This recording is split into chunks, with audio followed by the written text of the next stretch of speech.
Olá, povo de Deus. Domingo, 1º de janeiro de 2023. Santa Maria, Mãe de Deus. Segunda semana de Natal. A nossa reflexão de hoje é a partir de Números 6, de 22 a 27, Gálatas 4, de 4 a 7, Lucas 2, 16 a 21. O Senhor falou a Moisés, dizendo: Fala a Arão e a seus filhos. Ao abençoar os filhos de Israel, dizei-lhes: O Senhor te abençoe e te guarde. O Senhor faça brilhar sobre ti a sua face e se compadeça de ti. O Senhor volte para ti o seu rosto e te dê a paz. Assim invocarão o meu nome sobre os filhos de Israel e eu os abençoarei. Esse livro se chama Números porque começa com um grande recenseamento do povo hebreu no deserto. Tempo de grande disciplina e pedagogia para o povo de Deus. Não basta ser livre, é preciso aprender a viver na liberdade. Nosso texto traz hoje a bênção, que é um sinal da presença protetora e vivificante de Deus no meio do seu povo. O texto conserva uma bênção muito antiga em que Javé é invocado 3 vezes. Tal bênção mostra que o povo pertence a Deus e que este o abençoa com a paz, o Shalom, que quer dizer vida plena, segundo o modo bíblico de entender a paz. Gálatas 4, de 4 a 7. Irmãos, quando se completou o tempo previsto, Deus enviou o seu filho, nascido de uma mulher, nascido sujeito à lei, a fim de resgatar os que eram sujeitos à lei, e para que todos recebêssemos a filiação adotiva. E porque sois filhos, Deus enviou aos nossos corações o Espírito do seu Filho que clama: Abá, ó Pai.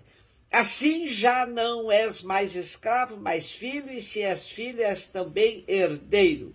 Tudo isso por graça de Deus. Entre as comunidades cristãs do norte da Galácia, manifestou-se pelos anos 55, 56 uma grave crise. À região gálata chegaram pregadores cristãos de origem judaica que punham em causa a validade e a legitimidade do evangelho anunciado por Paulo. Este era acusado de pregar um evangelho mutilado, distante do evangelho pregado pelos apóstolos de Jerusalém. Para estes pregadores judaizantes, a fé em Cristo devia ser complementada pelo cumprimento rigoroso da lei de Moisés, nomeadamente pelo rito da circuncisão. Daí que o nosso texto de hoje, Paulo recorda aos Gálatas a encarnação de Cristo e o objetivo da sua vinda ao mundo, fazer dos que a ele aderem filhos de Deus livres. Lucas 2, 16, 21. Os pastores foram às pressas a Belém encontrar Maria e José e o recém-nascido deitado na manjedoura. Tendo-o visto, contaram o que lhes fora dito sobre o menino, e todos os que ouviram os pastores ficaram maravilhados com aquilo que contavam. Quanto a Maria, guardava todos estes fatos e meditava sobre eles em seu coração. Os pastores voltaram, glorificando, louvando a Deus por tudo que tinham visto e ouvido, conforme lhes tinha sido dito.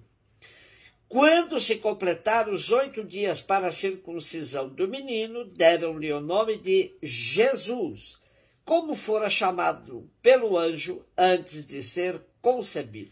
Temos hoje a continuação do texto que lemos na noite de Natal, onde o anjo anunciou aos pastores o nascimento de Jesus, dando-lhes como sinal um menino deitado numa manjedoura. Os pastores eram considerados como um grupo marginal na sociedade da época, acusados de se aproveitar das ovelhas, de usar pastagens que não lhes pertenciam e de viverem mesmo como marginais. Porém, o mais grave é que eles não tinham possibilidade de cumprir todas as exigências da lei. Essa descrição deixa claro que Lucas não tinha intenção de fazer crônica das visitas que o menino Jesus e seus pais tiveram, mas destacar que a Boa Nova tinha endereço certo: os pobres e marginalizados. Por trás desse relato simples e cheio de ternura, Lucas nos dá o ponto alto da revelação. O Salvador armou sua tenda entre os pobres. Seu nome é Jesus, e isto significa Deus salva. Vejamos que é interessante a narrativa de Lucas, que destaca que os pastores foram apressadamente em busca do sinal dado pelo anjo. Com isso, Lucas deixa claro que a Boa Nova era ardentemente esperada pelos pobres, que viviam numa situação degradante, opressiva, num sofrimento massacrante. A mensagem de libertação é, de fato, a grande novidade trazida pelo mistério da encarnação. Jesus vai cumprir seu itinerário de libertador no meio dos pequenos, dos enfermos, dos que são considerados como escórias da sociedade palestinense. Com Jesus temos um movimento que não se enquadra em nenhuma religião. Ele não é fundador de religião alguma, pois o evangelho é avesso a ritos e prescrições. Quanto mais nos aproximamos de Jesus, mais nos distanciamos de manifestações religiosas que escondem seu potencial libertador. A reação dos pastores é também significativa. Dar glória a Deus por tudo que tinham ouvido e, sobretudo, visto naquele quadro humilde da estrebaria. A alegria pela libertação que se converte em ação de graças ao Deus libertador. E Lucas ainda destaca a atitude introspectiva de Maria, que guardava tudo em seu coração.